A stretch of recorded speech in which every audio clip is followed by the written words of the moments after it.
Ladies and gentlemen, thank you for joining us, and welcome to the Myers 2025 fourth quarter and full year results call. After today's prepared remarks, we will host a question and answer session. If you would like to ask a question, please press star 1 to raise your hand.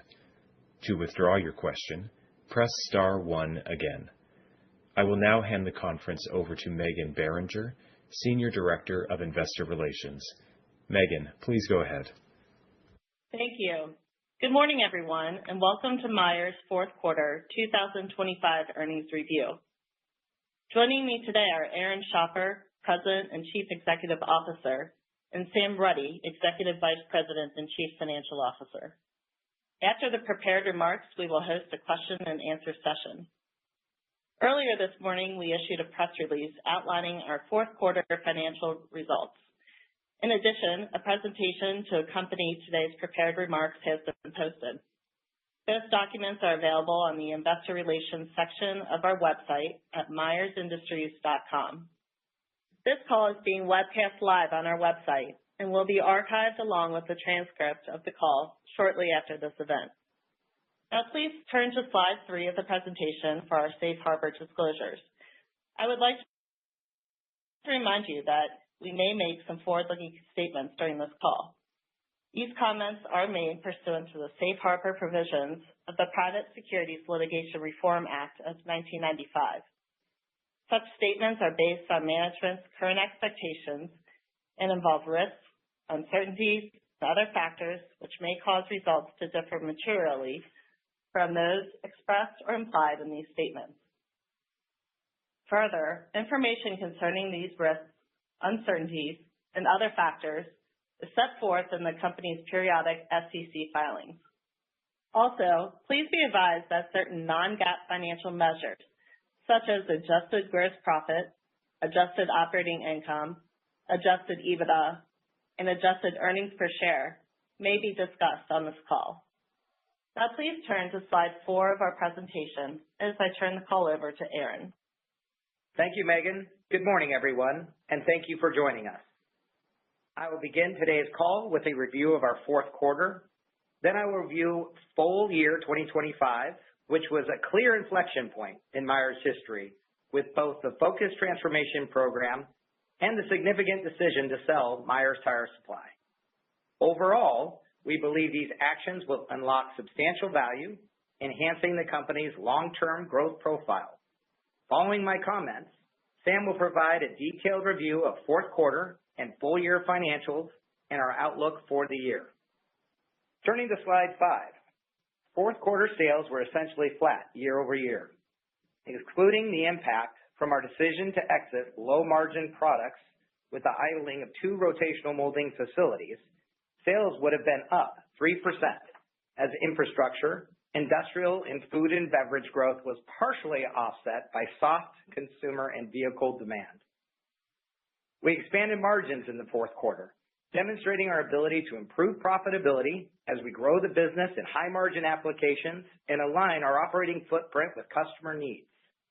Both gross and operating margins improved, with adjusted operating margins expanding 230 basis points. SG&A was lower as we are benefiting from our focused transformation objectives. As a result, fourth quarter adjusted EPS improved 63% year over year. Looking at full year 2025, material handling sales increased while distribution demand declined. With material handling, growth in industrial and infrastructure markets was offset by lower consumer and vehicle demand. We achieved higher profitability with operating and net income increasing on both a reported and adjusted basis. We're encouraged by the improved earnings as it demonstrates the ability of our team to control what we can control and achieve good results in a challenging demand environment. In addition to improved earnings, we increased cash flow in 2025, with free cash flow up 23%, further strengthening our balance sheet. We invested in growth, reduced debt, and returned cash to shareholders, all while increasing our cash balance. This is a testament to the performance of our team and gives me confidence that we are well on our way to achieving our long-term strategic goals. It has been 1 year since my first earnings call as CEO. While I had only been in the role for about 3 months, that initial period confirmed for me the great team and potential at Myers. I was confident that we could create a company that delivers consistent and reliable results by building on our strong foundation. We launched a focused transformation to energize our team and accelerate our progress. After meeting and engaging with our leadership team and many employees, I knew we were up for the challenge. Over the last year, we have taken actions to improve business performance and drive shareholder value. It's still early days, and we have a lot of work to do, but I'm encouraged by the progress we have made. In our first year, our focused transformation program was formed around 4 objectives, shown on slide 6. Our first objective was to establish a culture of execution and accountability to drive performance. We revised our core values, adding a focus on delivering results and continuous improvement. We aligned our incentive plans to drive business unit performance and create accountability across the organization to ensure we generate long-term shareholder value. We emphasized lean principles to drive clear and efficient processes. These actions are helping us to build a culture that consistently outperforms. Second was to create clear strategies to improve the profitability of our entire portfolio. We engaged with a broad group of employees, including our executive management team, to dive deep into each of our businesses, understand their value propositions, and create action plans. We developed strategic plans and implemented KPIs to drive organic growth, expand margins, track progress, and create accountability. One significant outcome of this activity was the completion of a strategic review of MTS, resulting in the decision to sell the business. Once complete, this will result in a portfolio that is focused on growth platforms that drive improved margin profiles. Our third objective was to deliver consistent and reliable results across the organization by effectively controlling what we can control. In 2025, we delivered annualized cost savings of $20 million, primarily in SG&A, structurally reducing expenses while also optimizing organizational efficiency. We exited low-margin products and idled 2 of our 9 rotational molding facilities to improve utilization and reduce costs. We formalized and launched a strategic deployment tool to drive disciplined planning and empower businesses to convert long-term goals into annual objectives. This tool is being implemented across all levels of the organization, and we are beginning to see results. Finally, we have deployed a disciplined capital allocation framework, allowing us to invest in growth while returning cash to shareholders. We grew free cash flow 23% through improved earnings and prudent cash management, providing additional flexibility to fund our organic investments. We continue to invest in growth, targeting CapEx of 3% of sales, focusing on high-growth opportunities with superior returns. And we returned $23 million to the shareholders to enhance their total return. Sam will expand on our capital allocation framework later in the call. To summarize, in 2025, we moved Myers forward with purpose and urgency, made significant progress on our transformation, and delivered results with a continuous improvement mindset, providing a strong catalyst for 2026. Looking ahead, I would now like to discuss how focused transformation approach is shifting in 2026 as our strategy evolves, as shown on slide 7. One thing that remains the same is our resolve and commitment to achieve real transformation. We are continuing our deliberate process to create a transformed organization focused on delivering consistent and reliable, profitable growth. To do this, we are shifting our priorities to reflect the progress and evolution of our strategy. With this new approach, we have established 3 strategic priorities or focus areas that will guide us in 2026. Within each focus area, we have identified transformation objectives to drive performance. Our first priority is to focus on our core markets and the customer value we deliver. We will invest to gain a deeper understanding of our markets and customers, informing our value proposition and positioning us to lead in our categories. This knowledge is gained through commercial excellence skills that strengthen customer relationships and deepen market insight. We are simplifying our portfolio to intentionally focus on serving prioritized markets that align with our competitive advantages as we provide products that protect. Our second priority is to focus on instilling operational excellence and cost leadership across the organization to drive a culture of high performance. We delivered measurable progress against this priority last year. For 2026, we want to make sure that we do not lose ground by standardizing the improvements we made in workflows. We want to work smarter and ensure our processes are repeatable year after year. When needed, we will make changes to refine our organizational structure and optimize our operating footprint. Last year, we put this into practice with the idling of facilities and changes in the organization to ensure that we have the right talent. The culture of continuous improvement will continue to be fostered across the organization. Our third priority is to focus on investments that maximize profitable growth. This is a disciplined capital allocation approach to invest in growth platforms where returns are highest. As we align with markets where we add the greatest value, we can invest in innovation and pursue business development activities that enhance and strengthen our ability to provide differentiated solutions for our customers' challenges. We believe that these focus areas and the related transformation objectives will drive desired strategic outcomes such as deliver revenue growth, EBITDA margin expansion, free cash flow conversion, and the acceleration of Myers to a company that achieves world-class performance. This is all built upon our foundational set of core values that dictate how we operate and what unites us. At this time, I'll turn the call over to Sam for a review of our financial results. Thank you, Aaron, and good morning, everyone.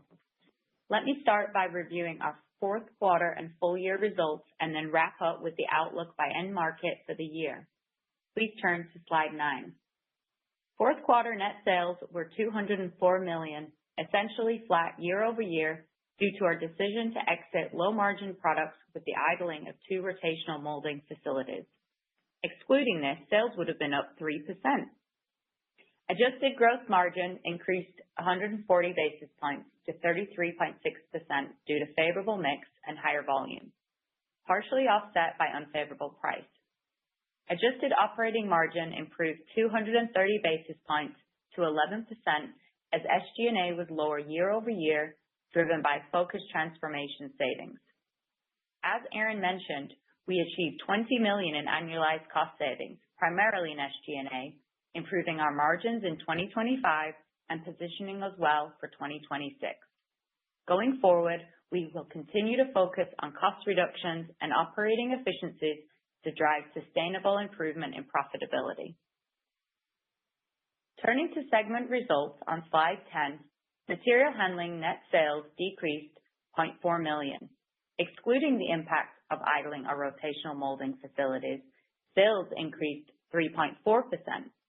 By end market, food and beverage, infrastructure, and industrial growth was offset by soft consumer and vehicle demand. Adjusted EBITDA margin was 25.6%, expanding 290 basis points with the benefit of our focused transformation savings, plus improved mix and higher volume, partially offset by unfavorable pricing.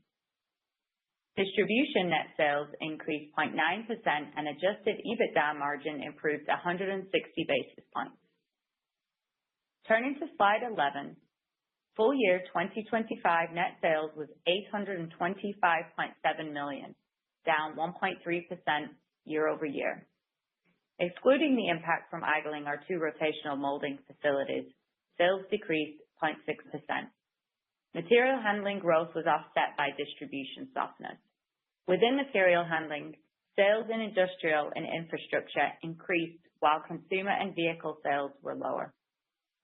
Adjusted gross margin increased 30 basis points to 33.7% due to lower material costs, favorable cost productivity, and favorable mix. Adjusted operating margin improved 30 basis points to 10.3% due to benefits from our focused transformation program. Turning to slide 12, fourth quarter operating cash flow was $22.6 million and CapEx was $3.6 million, resulting in free cash flow of $18.9 million. For the full year, free cash flow improved 23% to $67.2 million.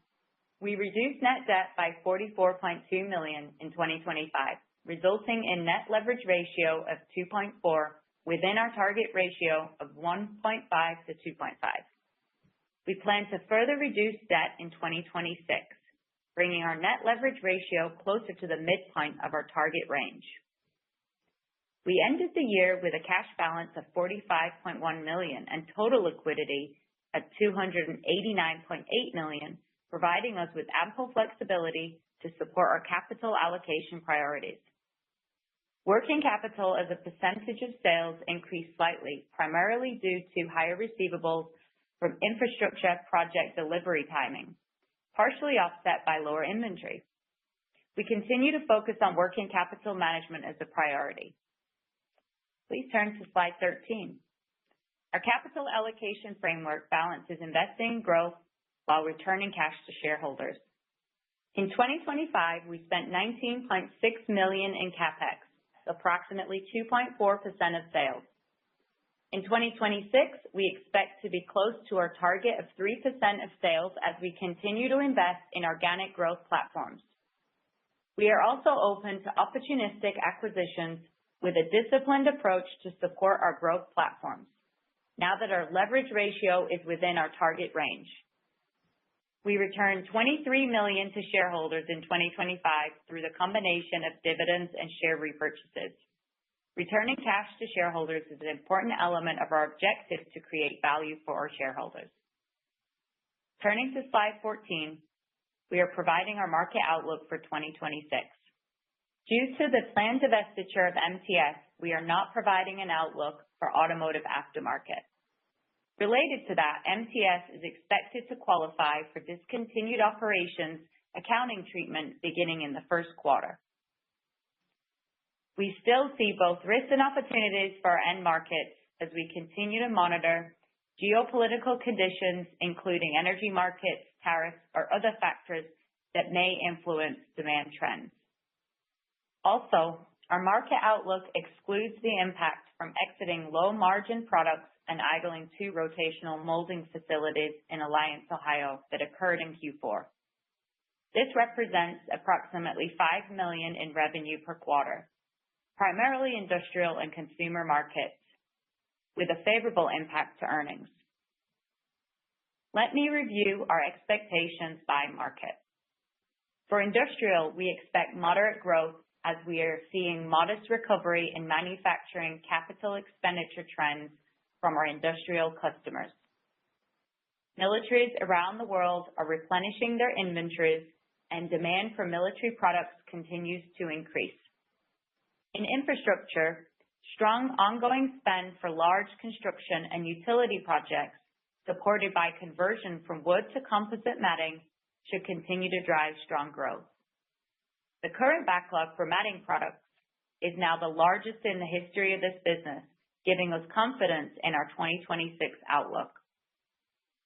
We expect the vehicle end market to be stable overall, with mixed demand indicators. For RV and marine, we expect flat sales as consumer sentiment is stabilizing. For commercial vehicles, we expect recovery starting in the second half of 2026. For automotive OEMs, the volume of new and updated vehicle program launches over the next 12 to 18 months is expected to drive demand for new component packaging. In consumer, we now anticipate sales to be stable.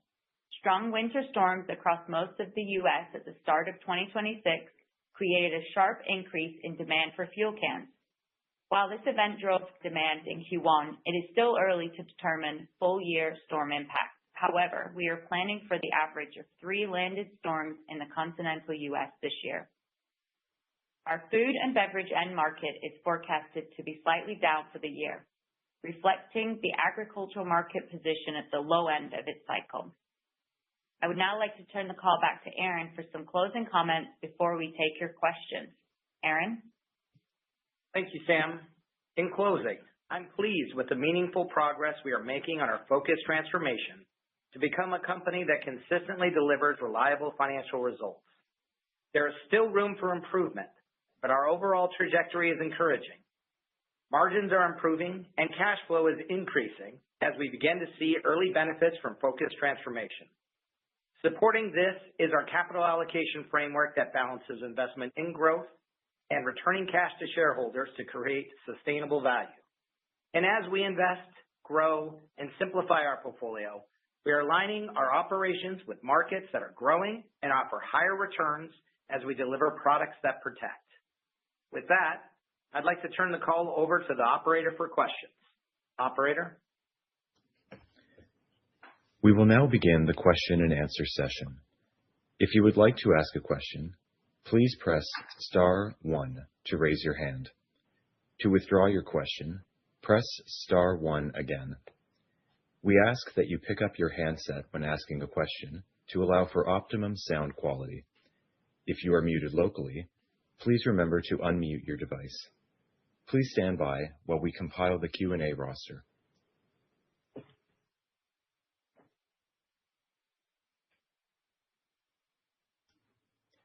Your first question comes from the line of Christian Zyla with KeyBanc Capital Markets. Your line is open. Please go ahead. Good morning, Aaron and Sam. Congratulations on the quarter and the full year. My first question is on broader end market sentiment. Industrial production has been strong for the last 14 months. PMI has been strong to start 2026, and sentiment on the industrial side seems to be improving after a few years of weakness. With your opening remarks, it sounds like you're seeing something similar. I know your outlook is moderate growth for your industrial bucket, but can you help break that down between the subcategories like acromills, buckhorn, sector, et cetera? Just kind of what you're seeing across those lines. Sure. Yeah. So in general, if you look at the PMI, it's a broad spectrum, right, across manufacturing here in the U.S. So yeah, that helps, right? So if you're looking at some of our products that specifically supply to those larger industrials, such as acromills, then that tracks closely. So as you see that strength, it does translate over. Then there's other product lines that are a little more specific to the end markets in those industries. You know, automotive and what that buckhorn will do for automotive. There's also then, you know, if you look at the basically construction and a lot of utility and kind of data center mega build outs, those track strongly to what we do with our ground protection product at Signature. So although PMI gives us kind of a broad based scope, you kind of look at each of the end markets and say, okay, well, how is the construction industry, data centers, utility, kind of the AI investing of infrastructure pulls along Signature. Automotive pulls along buckhorn. Agriculture will pull along seed box business. And right now, agriculture is still at a cyclical low. Pardon me. And, so those are kind of, that's where you get some of that mix. So that, the moderate growth story is there. But you have to look into some of the end markets to understand what our application is in those end markets. And Sam, you want anything to add? Overall, I think, you made the right comments there. I mean, obviously, militaries as well, as we commented earlier in the pre-read, is a big driver as well on the industrial side. Yeah, I think, Christian, we've talked about that, and obviously with new geopolitical issues coming out, it's becoming, I think it has been an important focal point for the last year. It certainly will continue to do so. So as we look at militaries that are looking to rearm and make sure that they have the stockpiles they need to go the distance in any conflict. Yeah, got it. That actually goes nicely into my next question. I remember at the investor days a few years ago, your team highlighted U.S. qualification for your defense products along with NATO orders. Are you selling to the U.S.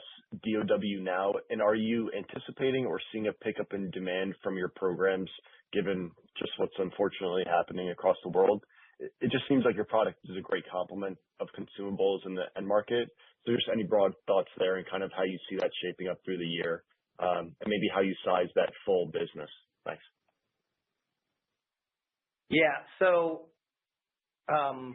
if we look at kind of the arc of that business, really we split it into kind of two sides. So one, we do sell directly to the U.S. military, and that's kind of one of our customer sets. And the other one is the NATO customer set, which is going to obviously be more European-based and more internationally based. So we sell to both sides on that.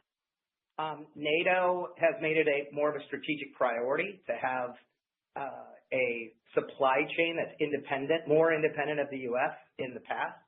And so as a result, that's given a great opportunity for us. As you know, we have Canadian operations that dovetail well with the needs of NATO.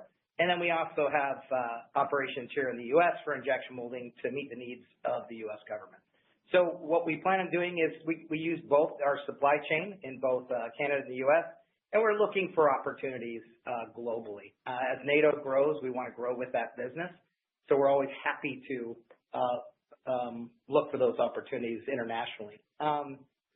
For us, look, the product dovetails very well with what's needed. As you know, we focus on the munition side. So, as they bring up these complex weapon systems, the ammunition was really shown during the conflict in Europe between Ukraine and Russian war, how quickly munitions get consumed in a near-peer conflict. So as a result, that's really helped drive not only business from the last year, business this year, but also real solid plans on growth in the future and making sure. So from our side, on the Myers side, we just want to make sure that our capital follows those growth vectors and that we make sure that we have great organic growth opportunities and we have the capital spent to service our customer as they grow. So we're bullish on that business in the future, and we remain confident that we'll do well and we're positioned well in the future. Yeah, that's great. If I could sneak one last one in, just a very nice result in material handling margins, really for the full year, given the changes that you've made throughout 2025. Was there anything unusual in the fourth quarter? And then assuming volume absorption benefits and maybe some uptick in your end markets and volume absorption, just given all the changes you've made with your capacity, is there any reason why this new 18% level can't be the new baseline? Just kind of like put some takes there. Thank you so much, guys. Yeah, really great quarter for material handling. A lot of what we've been doing around focus transformation. We've talked a lot about the idling of the roto facilities, right? But that was when we started to see the real benefit of those actions there. But, as Aaron said, we're not done around focus transformation. There is more to be done. There's a lot of focus on continuous improvement broadly across our businesses. And so I would say good mix helped, some in Q4. That's always a factor, right? We're seeing, as Aaron mentioned, good, strong backlog around our matting products, as well as, some of the good tailwinds at the end of the year. Even, I would say, a slight pickup in the fourth quarter for volumes on the roto side as well, which helped after our restructuring activities. And obviously we continue to see the impact of our SG&A reductions as well, which helped a lot as well. And that continue as we've, made that structural change in our cost base. So there's no reason to suggest that it wouldn't continue. Although obviously with recent activities in the world, we'll be continuing to look at risk and material costs as we think about resin prices and things like that. We'll have to continue to adapt.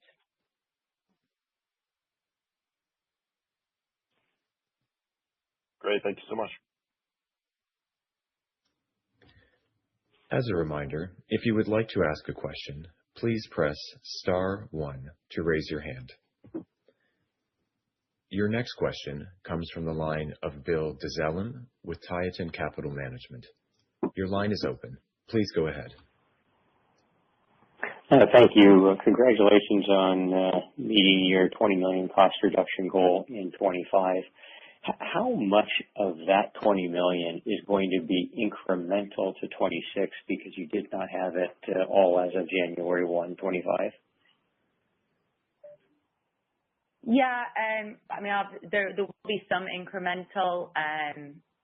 We've obviously got things that there was a factor of some of those savings were within our distribution business, and obviously dependent upon the sale of that business, it's going to impact how much of that carries forward within the RemainCo. But again, as we mentioned, we're not done, and we'll continue to look for more opportunities within material handling and build upon those in 2026. And Sam, would you please put some numbers behind both that incremental that flows through in 26 and the additional target that you're looking at for this year? I don't think we're at a place that we can talk about a specific target for 2026. We've got actions and work to do depending upon the timing of that sale as that business splits off. Thank you.